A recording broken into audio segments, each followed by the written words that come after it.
મારું નામ મનોહરસિંહ નટવરસિંહ ઝાલા, ગામ રતનપર.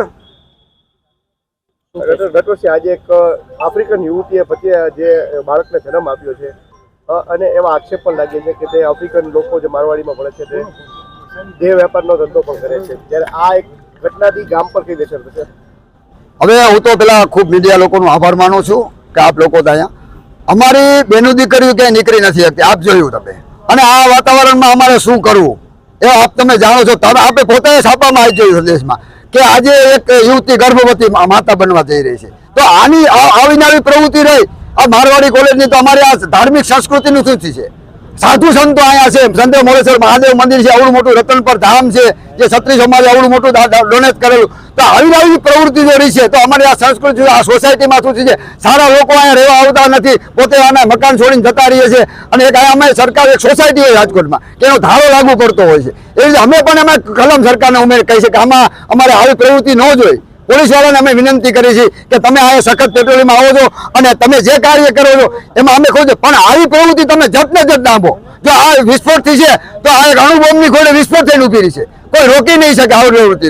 અમારી બેનું દીકરી સાથે અમે નીકળી નથી શકતા, અમારી મા દીકરી સાથે અમે ક્યાંય જઈ નથી શકતા. આ ગૌરીધરમાં ત્રાસ જોવો, અડારામાં ત્રાસ જોવો, કાગદડી, આ લોકો સરળ રસ્તો છે. આ લોકો જેમ આવે એમ પ્રવૃત્તિ કરે, જેમ ભાવે મને ભૂંડ મારી નાખે, મોર મારી નાખે, પશુ પક્ષી અમારા મારી નાખે. અમારે કરવાનું શું? ડીંડા મટન લઈ નીકળે, શ્રાવણ મહિનો આવી રહ્યો છે, આવી પ્રવૃત્તિ અમારે આ ન જોઈએ. અમે અપીલ કરી રહ્યા છે મારવાડી કોલેજને અને સરકારને અને પોલીસ ખાતાને. મારવાડી કોલેજના સંચાલકો છે, કોઈ ધ્યાન દે છે કે નથી દેતા વાતને? હવે આપ જાણો છો પૈસા પાસે શું નથી થઈ શકતું.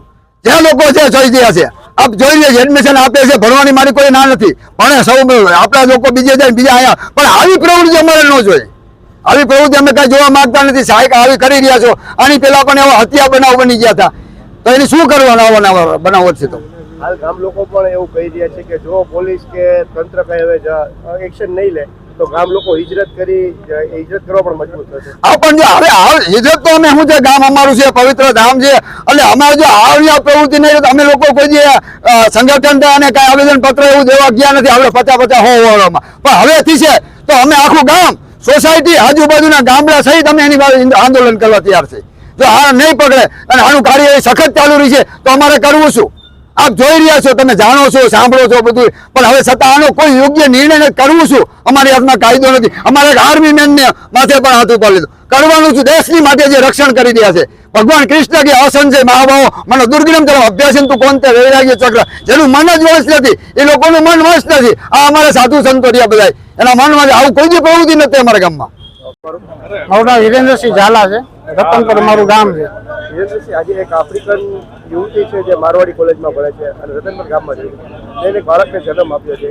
હા, 20 થી 25 વર્ષની અંદરની યુવતી છે, શું કહેશો? આજે સમાચાર સાંભળ્યા કે 23 વર્ષની છે અને એને અહીંયા બાળકને જન્મ આપ્યો છે, પણ બાળક કોનું છે એ અહીંયા તો કઈ મેરેજ કરીને આવી નથી અને અહીંયા બધા ગોરખ ધંધા જ કરે છે. આ બાબતે તમે પોલીસ કમિશનરને આવેદન પણ પાઠવ્યું હતું અને જે તેમના ધંધાઓ છે, જે તેમની પ્રવૃત્તિ છે તે ખુલ્લી પાડી હતી. હા, તે બાદ હવે આવું કૃત્ય થયું છે, શું માનો છો? કેવી તપાસ થવી જોઈએ આ બાબતે? આમાં યોગ્ય ને બહુ થવી જોઈએ તપાસ ને. આમાં વર્ષ દિવસ પહેલા 112 મકાનના જે ભાડે આપેલા છે જે લોકોએ, એનું લિસ્ટ પણ અમે કમિશનર ઓફિસે આપેલું છે, કુવાડા પોલીસ સ્ટેશને પણ આપેલું છે. પણ આમાં જે મારો એગ્રીમેન્ટ હોય, મારું ભણવાનું પૂરું થઈ જાય એટલે હું મારા ફ્રેન્ડને રાખીને વહી જાઉં છું ને એ જ એગ્રીમેન્ટમાં એમને ચાલ્યા રાખે છે બધું. નવા કાંઈ એગ્રીમેન્ટ થયેલ છે નહીં. અમુકના વિઝા પણ પતી ગયા છે, પણ અહીંયા સ્પેશિયલી આ વેપાર જ કરવા માટે અહીંયા એ બધી લેડીઝો રહે છે. ડ્રગ્સનો ને નશાનું સેવન પણ કરતા હોય છે, એવો પણ તમે આક્ષેપ કર્યા હતા પોલીસ કમિશનર કચેરીએ. રાતે અહીંયા દારૂ, ગાંજો છે, ચરસ, ડ્રગ્સ ને એવા વ્યસન કરીને રોડ ઉપર હોય છે અને હાલવાની પણ એ લોકોને કઈ ઓલી હોતી નથી. અને શું કહેવાય, આજે આવું કૃત્ય થયું છે ગામ ઉપર, કારણ કે ગામડું હોય છે તે એક સંસ્કૃતિ અને પરંપરાને અનુસરતું હોય છે. ત્યારે આવું એક કૃત્ય થયું છે ગામડા પર, આની દીકરીઓ પર કેવી અસર પડે? ગામડાના લોકો પર શું અસર થાય? આની ઉપર દીકરીઓ ઉપર બહુ ખરાબ અસર પડે છે ને આ જેમ બને તેમ વહેલી તકે સરકાર ને પોલીસ ને આમાં કંઈક એક્શન લે.